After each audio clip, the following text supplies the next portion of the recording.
बाटो पनि बसिरहने हो कि अधिकार खोजेर लिने हो भन्नुहोस् न हात उठाउनुहोस् त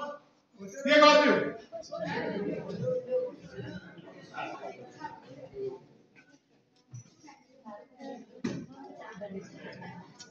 अलिकति मुटु चाहिन्छ हो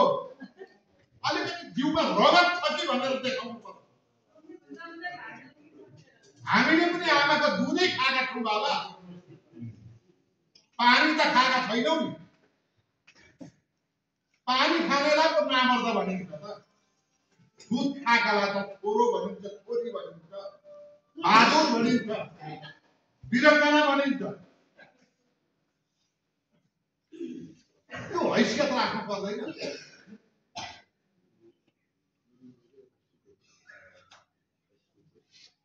यदि त्यो हैसियत नराख्ने हो भने आफ्नो अधिकार लडेर खोटेर लिन सक्ने ज्ञान छैन नि यो ज्ञान चाहिँदैन मुक्ति समाज चाहिँदैन पार्टीले नि आफै गर्दिन्छ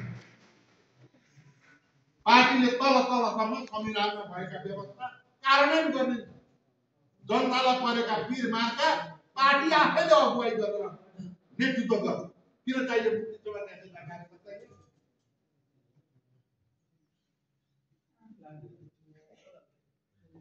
त्यो हैसियत राख्नुपर्छ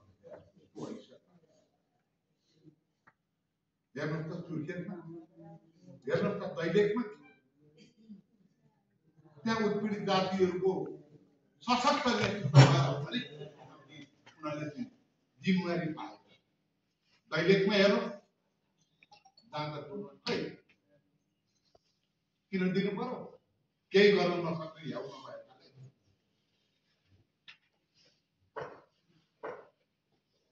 के छ यहाँ सन्तुष्टि हामी यति वडामा वडा अध्यक्ष भएका ल जाँगरकोटको सबैभन्दा बढी जनसङ्ख्या छ त उनलाई नदिए कुन चाहिँलाई दिन्छ त अर्काले जितिहाल्छ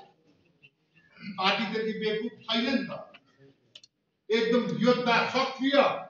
नेता भएको हुनाले दिएको हो र त्यो मतको सम्मान गरेको त्यहाँका उत्पीडित जनताको सम्मान गरेर यति